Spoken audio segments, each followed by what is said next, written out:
Hello, I'm Rob Matheson. This is the News Hour live from Doha. Coming up in the next 60 minutes.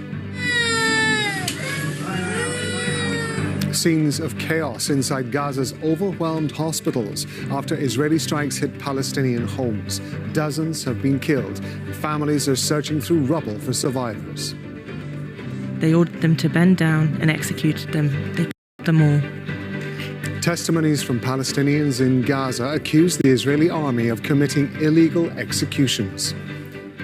Thousands of Yemenis protest against U.S. airstrikes as Houthi rebels claim a new attack against an American-owned ship in the Gulf of Aden. We visit ghost towns in southern Lebanon. Thousands flee their homes as fighting escalates between Hezbollah and Israeli forces. And in sports, Novak Djokovic has stayed on course to win a record-breaking 25th Grand Slam singles title. Djokovic is through to round 4 at the Australian Open as he targets an 11th championship win in Melbourne.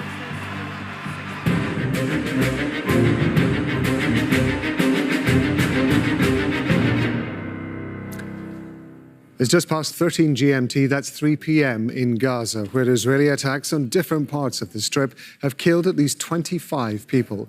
In Khan Yunis, at least 13 people have been killed in Israeli bombing, while a dozen died in strikes in Gaza City. Hani Mahmoud reports from Rafah. Gaza's second biggest city, Khan Yunis, one of the areas where Israel is concentrating its offensive in the Strip. More than a dozen Palestinians killed during the latest artillery shelling.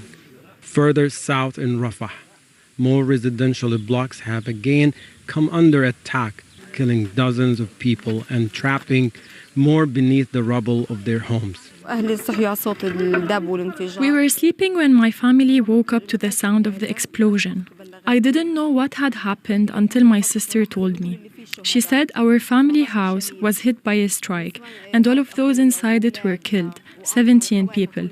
My sister-in-law and her children, her mother and sisters, all of them, no one from the family survived. With the war into its 4th month, aid and supplies are trickling into some parts but are too late for many. The UN says only a few of the 22 medical facilities remain operational in central and southern Gaza, leaving those in need begging for help. Let the doctors do whatever they can so I can have my face back. I want to go back home and be with my husband and daughters. In the north of the Strip, a search for the bodies of family members killed in an airstrike. We are trying as much as we can to recover people under the rubble. There are more than 8 people here. This is the house of my sister. She was hosting my brother and his family. My other brother was also with them. The Israelis bombed their house without any warning and killed them all. We live and witness sadness every day. They must be buried. Their bodies must have decomposed, but we will hug their bones. There is little dignity in Gaza, even for the dead and those who have been buried. This cemetery was desecrated by the Israeli bulldozers. Officials say they were searching for some of the bodies of Israeli captives held in Gaza. For more than a week, there have been no internet or phone services across the Gaza Strip. The blackout has cut families off from each other. It has also slowed the process of getting aid to nearly 2 million displaced Palestinians who can go no further south in their desperate search for safety. Well, Hannah is joining us now live from Rafah in southern Gaza. These are only just a couple of the attacks that have been happening over the last 24, 48 hours. Talk us through what else has been going on, Hannah.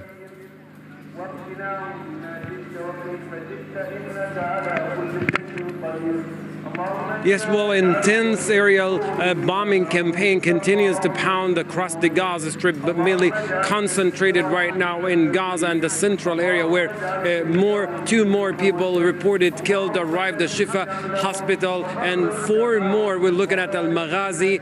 In fact, I'm getting an update right now. 7 more in Al-Maghazi refugee camp arrived to Al-Aqsa Hospital, and several other injuries in Al-Nusayrat refugee camp. Multiple injuries were also reported to Al-Aqsa Hospital. It's important to point out Al-Shifa Hospital is not a functioning health facility. It's just people have turned it within the past few weeks right after it was stormed and pushed out of service into an evacuation center. People have been sheltering inside the facilities for the past a month and a half or more than this time, but the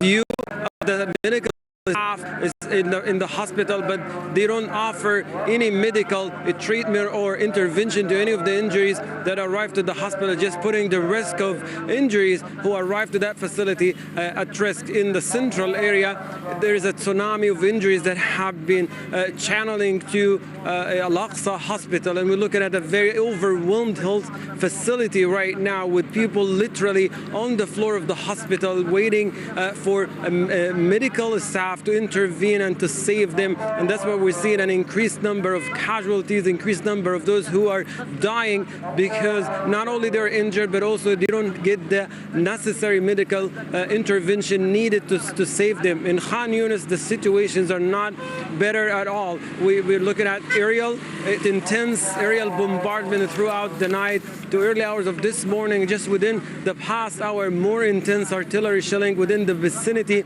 of Nasser Hospital and all the main roads leading to its gate, and as the Israeli tanks pushed deeper during the night and have been stationing there for the past hours. We don't know what's going to happen next, but all the indications pointing at Nasser Hospital as they are getting it closer. They might be storming it within the couple hours or overnight. We're waiting for more updates to come, but most of the people who evacuated in the hospital have already left, with the exception of those who don't have any place to go and just still seeking safety inside the hospital.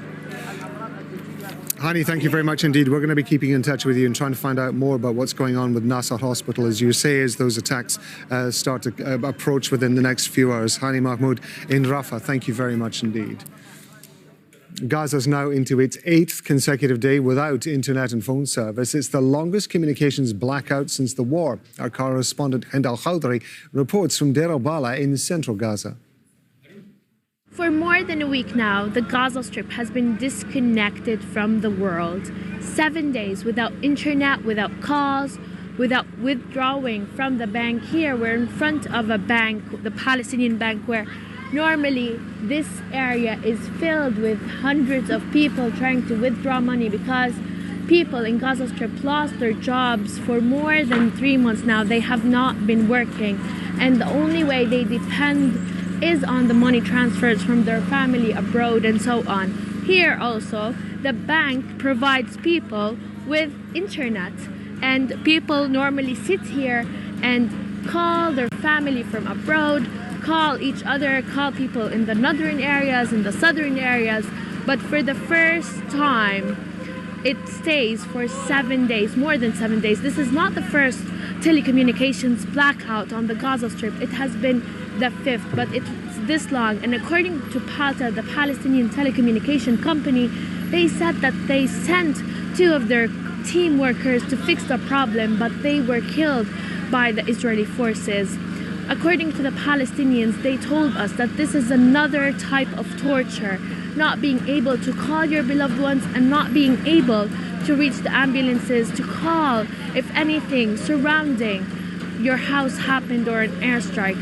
Palestinians believe that Israel has been imposing a lot on them, and life has been very challenging as people are still witnessing displacement, homelessness, and starvation. This is Hind Al-Khawdari for Al Jazeera, Deir al-Balah. Israeli forces have raided several villages across the occupied West Bank. Fighting's been reported between the Israeli army and Palestinians in the village of Beit Furiak in Nablus. Israeli soldiers also stormed villages in Bethlehem, Tubas, Kalkilia, and near Ramallah. Israeli forces have withdrawn from Tokarem after nearly 44 hours. Thousands of Palestinians were trapped in their homes during the raid. At least 8 people were killed and dozens were arrested. Hada Abdelhamid's in Tokarem, and she's seen the extensive damage to infrastructure and homes caused by Israeli forces. Certainly, it is a scene of devastation here in the Tulkarem refugee camp. I mean, you can see the rubble just here behind me. And we've been down this road through the narrow alleys.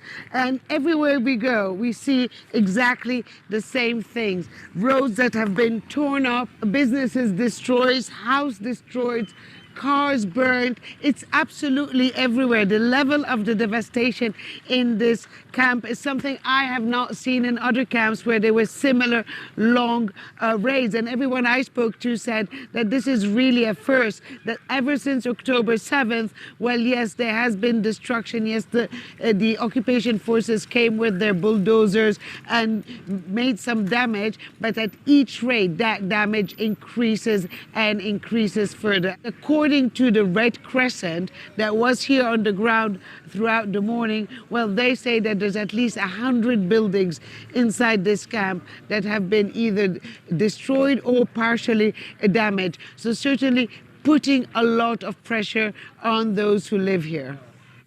The US has launched another series of airstrikes against Houthi rebels in Yemen. This despite Washington acknowledging that its strikes have failed to stop Houthi forces attacking Red Sea shipping.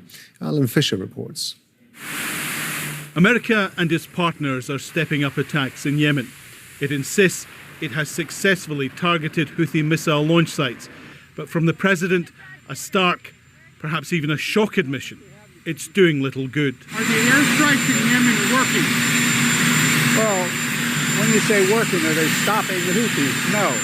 Are they going to continue? Yes. The Houthis have been targeting international shipping in the Red Sea since November, a response they claim to Israel's war in Gaza. But many of the targets have no link to Israel or the US, and the Biden administration has been worried about a wider regional conflict spilling out of Gaza. But with several attacks in the last few days, a Pentagon spokeswoman denied they were now fighting a new war. We don't seek a regional conflict. We don't want to see a regional conflict. And we certainly don't want what's happening in Gaza to spill out into a larger regional or wider scale war. The Houthis' leader says the US-led attacks are a direct assault on the people of Yemen. And he says he considers it an honour to be in direct confrontation. The issue that America and Britain have joined the war directly, and that we are now in direct confrontation with the Americans, British and Israelis, does not scare us at all. Elsewhere, the US has once again reiterated it sees a two-state solution as the long-term answer in the region, preempting comments by Israel's Prime Minister Benjamin Netanyahu, essentially ruling out the idea while he's in charge. There is no way to solve their long-term challenges, to provide lasting security, and there is no way to solve the short-term challenges of rebuilding Gaza and establishing governance in Gaza and providing security for Gaza without the establishment of a Palestinian state. There will be frustration in Washington that the Israeli Prime Minister has essentially ruled out the idea of an independent Palestine, and Joe Biden will come under pressure to make that frustration clear, and for once, very public. Alan Fisher, Al Jazeera, Washington. A UN human rights official has accused Israel of humiliating Palestinian detainees in Gaza. He says Palestinian prisoners were beaten, blindfolded, and dressed in diapers. These are men who were detained by the Israeli security forces in unknown locations for between 30 to 55 days. They described being beaten, humiliated, subjected to ill treatment, and to what may amount to torture. They reported being blindfolded for long periods, some of them for several consecutive days. One man said he had access to a shower only once during his 55 days in detention. There are reports of men who were subsequently released, but only in diapers, without any adequate clothing in this cold weather. Thousands of people have been marching in Yemen in protest against US and British airstrikes on Houthi rebels in the country. These are pictures from the capital, Sana'a. Crowds are also condemning Israel's war on Gaza and calling for a ceasefire.